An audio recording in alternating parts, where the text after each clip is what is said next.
माँ भगवती की शरणागति में ये सीखे कि मन सा न जग में प्रकाश कोई सच्चा मित्र, मन सा न और कोई शत्रु हुड़दंगा है। मन से ही शांति गीत, मन से ही रीत प्रीत, मन से ही कलह कपट द्वेष दंगा है। मन ही मिलाता ईश, मन ही दिलाता मुक्ति, और मन ही तो डालता सुकर्म में अड़ंगा है। मन है मरीज तो लजीज कोई चीज नहीं, और मन यदि चंगा तो कठौती में ही गंगा है। मन चंगा है तो कठौती में गंगा है। मन चंगा है तो यही बांके बिहारी है, यही भगवती शक्ति है। और यदि वो भीतर नहीं है, मन में नहीं है, तो बाहर भी नहीं है।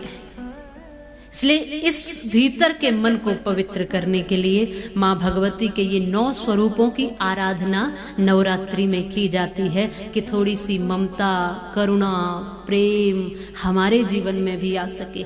जो नीरस जीवन हो गए हैं लोगों के, जो एकदम क्रूर हो गए हैं लोग, कटुभाषी हो गए हैं लोग, भावनाओं से दूर हो गए हैं लोग, पुनः माँ भगवती के चरण में बैठकर सरल और सहज बन सके। माँ भगवती का प्रथम स्वरूप माँ शैलपुत्री का, उस स्वरूप को हम सब नमन करते हैं। पर्वतराज के यहाँ पर प्रकट होकर ही वो शैलपुत्री कहलाती हैं। उनका ध्यान जाप करते हैं, मूलाधार चक्र में जब उनका ध्यान करते हैं तो व्यक्ति शांति को प्राप्त करता है, उपासक बन जाता है। माँ भगवती का दूसरा स्वरूप ब्रह्मचारिणी का आता है, जो स्वयं साधिका बनकर, तपस्विनी बनकर के भगवान शिव को प्राप्त करने के लिए आराधना करती हैं और सब कुछ त्यागती है, इसलिए उनका नाम अपर्णा भी होता है। माँ भगवती के ये स्वरूप, एक एक स्वरूप हमें वही शक्ति दे रहा है। साधक बनो, ब्रह्मचारी बनो, तपस्वी बनो, निष्ठावान बनो। सरलता से माला और कमंडल हाथ में रखने वाली माँ भगवती ये ब्रह्मचारिणी के रूप में हम सबको दर्शन देती है। माँ भगवती के इन 9 रूपों में से तृतीय जो स्वरूप है वो चंद्र घंटा का है, जो घंटे का आकार रूप चंद्रमा शीर्ष पर, माथे पर चमकता है। ऐसी महारानी, ऐसी माँ भगवती जो हम सब पर कृपा करती है, हम सब के मूल का कारण है, और मणिचक्र में ही उसका ध्यान करके उसको प्राप्त किया जाता है। ये साधकों की भाषा है। ये साधक जब साधना में लिप्त होता है तो जो 8 चक्र भीतर है शरीर में, एक एक चक्र में एक एक देवी का ध्यान, अलग अलग देवों का ध्यान करते हुए साधक साधना युक्त होकर, समाधि युक्त होकर के अपने साध्य को प्राप्त करता है। इसी में माँ भगवती का रूप है चौथा कूष्मांडा का, 5वां स्कंद माता जो कार्तिकेय की माता कहलाती है, और वही स्कंद माता तारकासुर आदि के वध का निमित्त बनती है। इसी में माँ भगवती कात्यायनी भी हैं, जो हमारे ब्रज में पूजी जाती हैं, वृंदावन में जिनका निवास है, और सभी कुंवारी जो कन्याएं हैं वही कात्यायनी माँ का पूजन करती हैं और सुपात्र वर को प्राप्त करती हैं। ऐसी माँ भगवती के ये स्वरूप कालरात्रि जो स्वरूप में तो थोड़ा सा उनका स्वरूप भयंकर है, पर भीतर से बिल्कुल कोमल है। ऐसी माँ भगवती के इस 7वें स्वरूप को भी हम नमन करते हैं।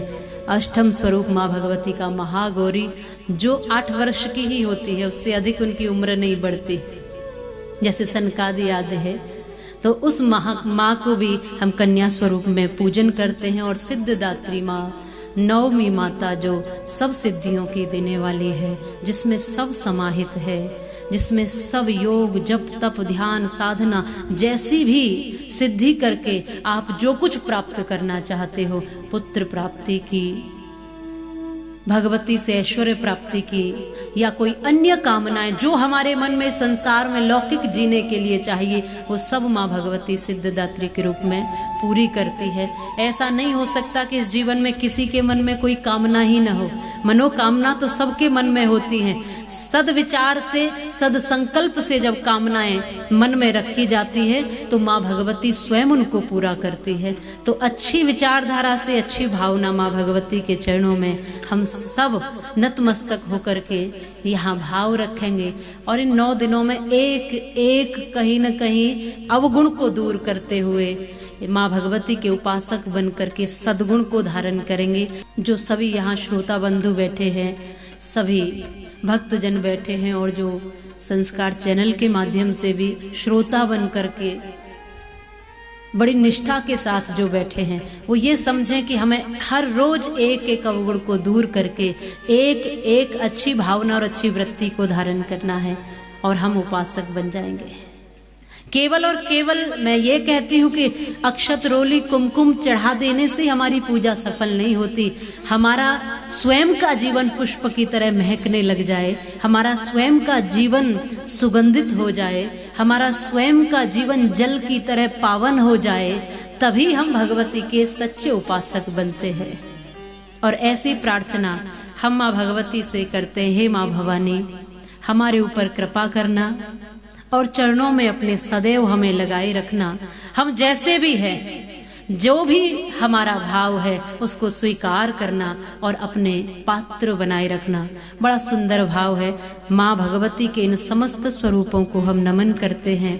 सिंह पर सवार होकर के अष्टभुजा धारिणी माँ जहाँ वात्सल्य और करुणा की रूपा है, वही माँ भगवती दुष्टों का दमन करने के लिए त्रिशूल भी उठाती है, तलवार भी उठाती है और दुष्टों का संहार करती है।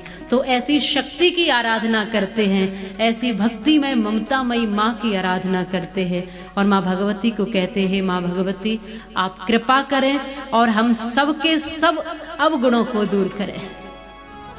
ये मन बड़ा चंचल है, कैसे तेरा भजन करूं, जितना इसे समझाऊं उतना ही मचल जाए। पर राधे तेरे चरणों की गर धूल जो मिल जाए, सच कहता हूं मेरी तकदीर बदल जाए। तो अभी एकाध बूंद तो भीतर गई होगी और एकाध बूंद भी चली जाती है तो उस अमृत बूंद के जाने की खिलावट अलग होती है। भक्त को कहना नहीं पड़ता कि मैं भक्त हूं, वो हजारों की भीड़ में से अलग दिख जाता है।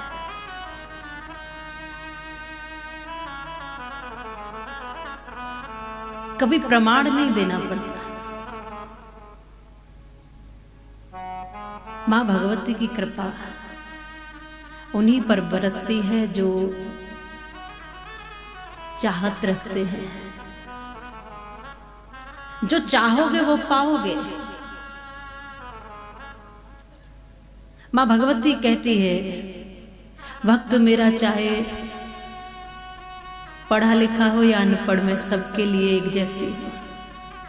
कोई गरीब हो या अमीर, कोई छोटा हो या बड़ा, या किसी भी घर में, किसी भी जाति में, किसी भी स्थान पर पैदा हुआ हो, उसके लिए तो सब समान है। और इंसान ही नहीं, चाहे कोई मूक जीव जंतु भी हो, सब उसी के हैं।